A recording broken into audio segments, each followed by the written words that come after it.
నమస్తే, welcome to ESP9 morning news.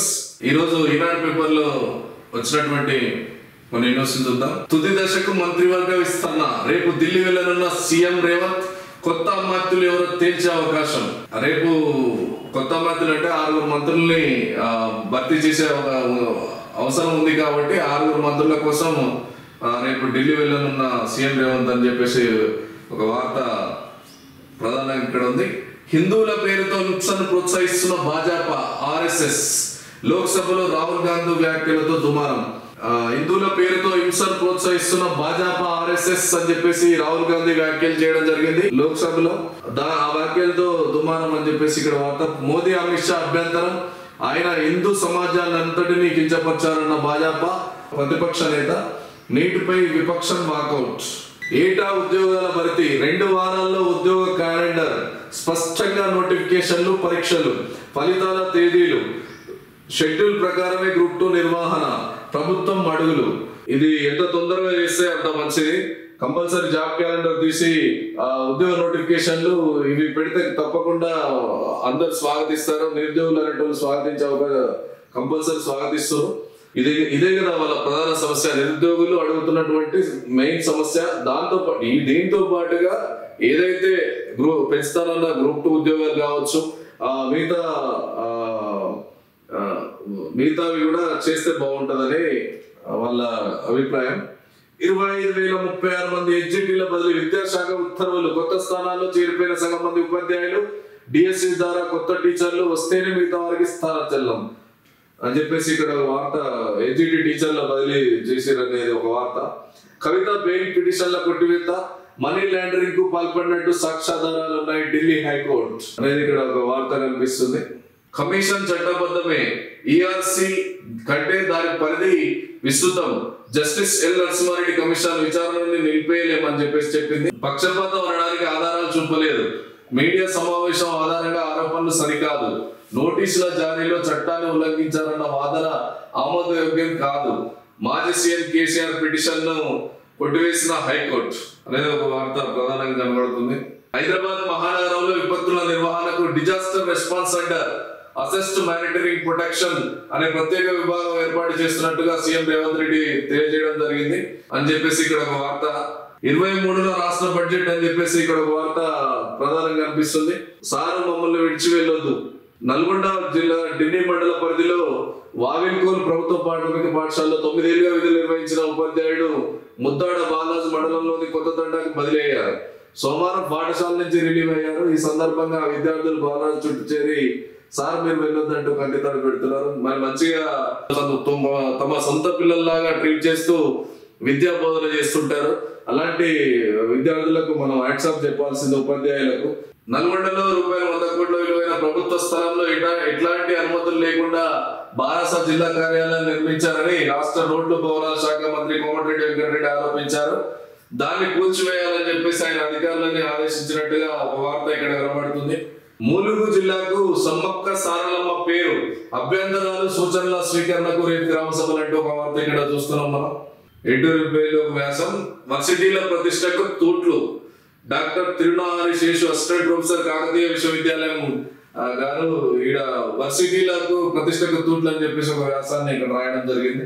ఆంధ్రజ్యోతిలోని వార్తలు చూసినట్టయితే విస్తరణకు వేలే గవర్నర్ రాధాకృష్ణతో సీఎం రేవంత్ రెడ్డి సమావేశం. 1-2 రోజుల్లో విస్తరణ అనే సమాచారం. ఈ నెల 5 కొత్త మంత్రులు ప్రమాణ స్వీకారం. రేపో ఢిల్లీకి రేవంత్, ఖర్గే రాహుల్ తో భేటీ. మంత్రివర్గ విస్తరణ, TPCC చీఫ్ పై తుది నిర్ణయం అంటూ వార్త ఇక్కడ వస్తుంది. అయితే ఒక 2 రోజుల్లో అన్ని శాఖలకు మంత్రులు భర్తీ అయ్యే అవకాశం ఉన్నట్టుగా తెలుస్తుంది. మాట్లాడుకుందాం, 6న కలుద్దాం. ముఖ్యమంత్రి రేవంత్ కు ఏపీ సీఎం చంద్రబాబు లేఖ. మీరు హిందువులు కాదు, హిందూ ధర్మం అహింస నిర్భీతిని ప్రవచిస్తే మీరు హింసా ద్వేషం వ్యాపింపజేస్తున్నారు. అధికార పక్షానికి 24 గంటలు అదే పని. లోక్సభలో విపక్ష నేత రాహుల్ తీవ్ర వ్యాఖ్యలు. హిందూ సమాజాన్ని హింసావాదులు అంటారా? రాహుల్ వ్యాఖ్యలు తీవ్రమైన విషయం. మోదీ వ్యాఖ్యలు తీవ్రమైన విషయం అని మోదీ అన్నారు. క్షమాపణలు చెప్పాలని అమిత్ షా డిమాండ్ చేశారు అనేది ఇక్కడ ఒక వార్త కనబడుతుంది. హైకోర్టులో కేసీఆర్ ఎదురు దెబ్బ అని చెప్పేసి ఇక్కడ ఒక వార్త కనబడుతుంది. అలాగే కవిత మహిళ అని సానుభూతి చూపలేము. బెయిల్ పిటిషన్ తిరస్కరించిన ఢిల్లీ హైకోర్టు. అనేది ఇక్కడ ఒక వార్త చూస్తున్నాం. అనుమతులు లేకుండా నల్గొండ బీఆర్ఎస్ కార్యాలయం అని చెప్పి విచారణకు మంత్రి కోమటిరెడ్డి ఆదేశాలు అని చెప్పేసి ఒక వార్త చూస్తున్నాం. జాబ్ క్యాలెండర్ 2 వారాల్లో షెడ్యూల్ ప్రకారం పరీక్షలు పకడ్బందీగా కొలువులో భర్తీ అని చెప్పేసి ఇక్కడ వార్త చూస్తున్నాం. 1వ తారీఖు 4.5 ఏళ్ల తర్వాత ఏపీలో 1నే జీతాలు పెన్షన్లు, 90% పైగా ఉద్యోగుల ఖాతాల్లో వేతనాలు జమ, 50% మంది ప్రభుత్వ పెన్షనర్లకు అందిన పెన్షన్లు, 61 లక్షల మందికి వివిధ సామాజిక పెన్షన్లు పంపిణీ, 3 నెలల బకాయిలతో కలిపి రూ7,000 అందజేత, పెనుమాకలో స్వయంగా అందజేసిన ఏపీ సీఎం బాబు అని చెప్పేసి ఇక్కడ వార్త.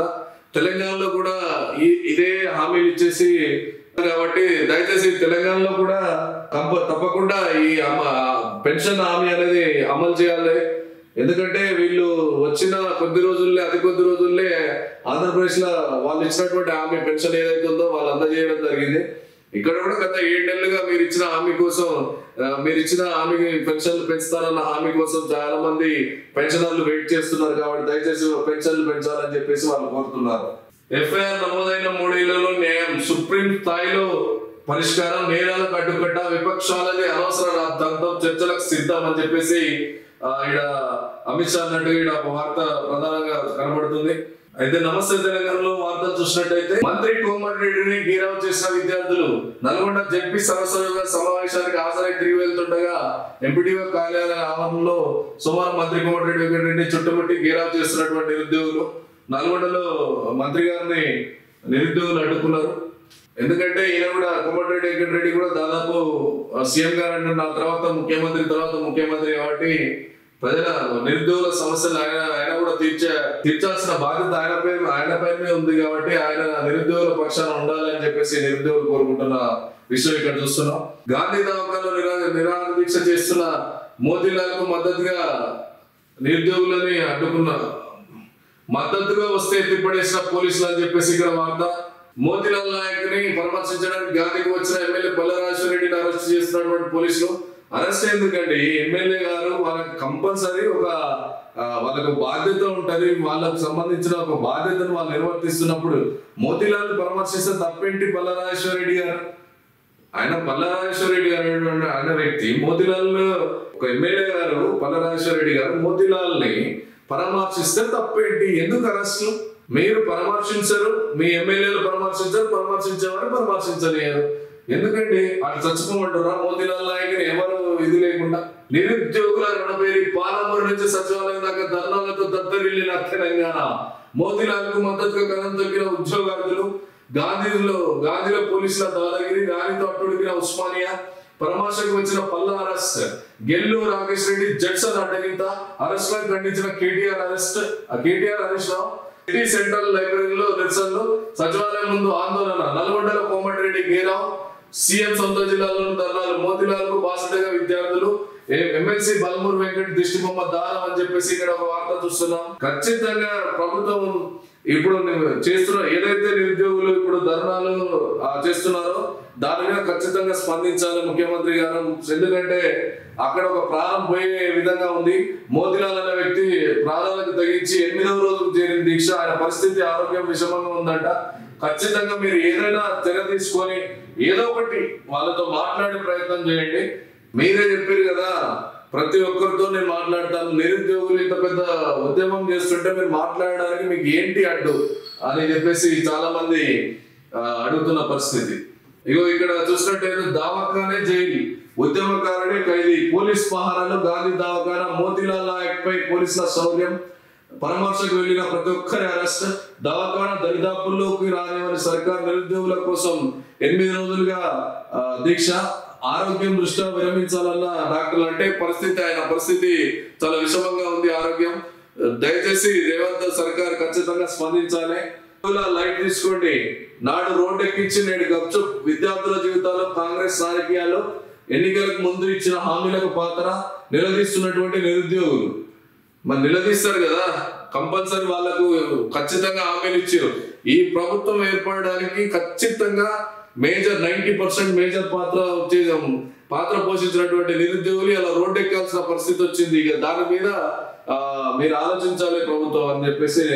ఇక్కడ మళ్ళీ గెలిపించుకునే దమ్ముందా? అయితే రాజీనామా చేయించి పార్టీలో చేర్చుకోండి. ఫిరాయింపులపై సీఎం రేవంత్ కు కేటీఆర్ సవాల్. కొనుగోలు సంస్కృతి కాంగ్రెస్ పార్టీ పాపమే. నాడు బీఆర్ఎస్ చేరికలన్నీ రాజ్యాంగబద్ధం. నేడు అంగట్లో మాదిరి ఒక్కో ఎమ్మెల్యే కొనుగోలు. ఇప్పుడు ఎవరిని రాళ్లతో కొట్టాలో రేవంత్ రెడ్డి చెప్పాలని చెప్పేసి కేటీఆర్ అంటున్నటువంటి వార్త ఒకటి ఇక్కడ చూస్తున్నాం. కాంగ్రెస్ కు ఓటేసినందుకు చచ్చిపోతున్న పురుగుల మందు తాగి రైతు ఆత్మహత్య. రైతు రాజ్యం వస్తే బాగుంటుంది అనుకున్నా 3 ఎకరాల భూమిని నాశనం చేశారు. కలెక్టరేట్ కి వెళ్తే టైం మించిపోయిందన్నారు. చావు తప్ప గత్యంతరం లేదని విలపిస్తూ వీడియో. డిప్యూటీ సీఎం బట్టి విక్రమార్క నియోజకవర్గంలో ఘటన. ఎంత పాపం అండి. అన్నం పెట్టే రైతు అలా పురుగుల మందు తాగి చనిపోవాల్సినటువంటి దుస్థితి. దీనికి ఖచ్చితంగా అసలు ఈ పాపం ఎవరిదో ఇంకా మెగే తెలవాలి. ఇంత మట్టుకు నేను ఎవరి జోలికి పోలేదు, రైతుగానే బతికిన. రైతు రాజ్యం వస్తే బాగుంటుందని చెప్పి కాంగ్రెస్ కు ఓటేశాను. కాంగ్రెస్ గవర్నమెంట్ కు ఓటేసినందుకు ఇదేనా మాకు న్యాయం? నాకు చావు తప్ప వేరే గత్యంతరం లేదు. నేను చనిపోయాక నా కుటుంబ సభ్యులకు ప్రభుత్వమే న్యాయం చేయాలంటూ రైతు ఆత్మహత్య చేసుకున్నటువంటి పరిస్థితిని ఇక్కడ చూస్తున్నాం. చాలా హృదయ విదారకమైన ఘటన ఇది. బీఆర్ఎస్ పార్టీ ఆఫీసులు కూల్చేయండి. నల్గొండ కలెక్టర్ కు మంత్రి కోమటిరెడ్డి ఆదేశాలు. నిబంధనల మేరకే నిర్మాణం. మాజీ ఎమ్మెల్యే కంచర్ల వెల్లడి. ఇంకా గై కూల్చుకుందాం. ఇక ఆ బిల్డింగ్ మనం కూల్చుకుందాం, మన బిల్డింగ్ వాళ్ళు కూల్చుకుందాం. ఇంకా మిగతాది అయితే ఏం లేదు. ఇక Paytm, phone pay, Google pay లో విద్యుత్ బిల్లుల చెల్లింపు బంధు. ఇకపై DGSPDCL వెబ్సైట్ యాప్ల ద్వారా చెల్లించాల్సిందే. ఫోన్ పే నుంచి, పేటిఎం నుంచి, గూగుల్ పే నుంచి ఎన్ని రోజుల నుంచి మనం కరెంట్ బిల్లు కడుతున్నాం కదా, ఇప్పటి నుంచి కరెంట్ బిల్లులు గూగుల్ పే, ఫోన్ పే అలాంటి వాటిలలో కాదు, DGSPDCL వెబ్సైట్ మాత్రమే చెల్లించాలని చెప్పేసి ఇక్కడ ఒక వార్త మనం ఇక్కడ చూస్తున్నాం. క్యాబినెట్ లో బీసీలకు చోటేది. మంత్రివర్గంలో లోపించిన సామాజిక సమతూకం. 12 మందిలో 7 ఓసీల్లో 4 రెడ్లు. బీసీ, ఎస్సీ, ఎస్టీలకు దక్కింది 5 పదవులే. మరో 2 రెడ్లకు చోటంటూ సంకేతాలు. రేవంత్ అనుకున్నకే పిసిసి అధ్యక్ష పీఠం అని చెప్పేసి ఇక్కడ వార్త కనబడుతుంది. అసలు బీసీలకు చోటేది, వాస్తవానికి చోటేది. ఇప్పుడు ఇచ్చిన 12 మందిలో బీసీ మంత్రులు అసలు ఉన్నటువంటి 60% బీసీలు ఉన్న చోట ఎంత మందికి మీరు న్యాయం చేస్తారు అనేది ఇక్కడ మనం ఆలోచించాల్సిన విషయం. నిరుద్యోగుల రణబేరి. పోలీస్ తీరు దుర్మార్గం అన్న పల్ల. బీఆర్ఎస్ అధ్యక్షుడు గెలు శ్రీనివాస్ యాదవ్ అరెస్ట్ చేస్తున్నట్టు ఇక్కడ వార్త. గ్రూప్ 1 మెయిన్స్ కి 1:100 ప్రకారం ఎంపిక చేయాలని, గ్రూప్ 2 లో 2000, గ్రూప్ 3 లో 3000 పోస్టులు పెంచాలని సోమవారం చిక్కడపల్లి సిటీ సెంటర్ లైబ్రరీ వద్ద ధర్నా చేస్తున్న నిరుద్యోగులు అని చెప్పేసి ఇక్కడ వార్త చూస్తున్నాం. ఇవి ఈరోజు వార్తల్లోని ముఖ్యాంశాలు. నమస్తే.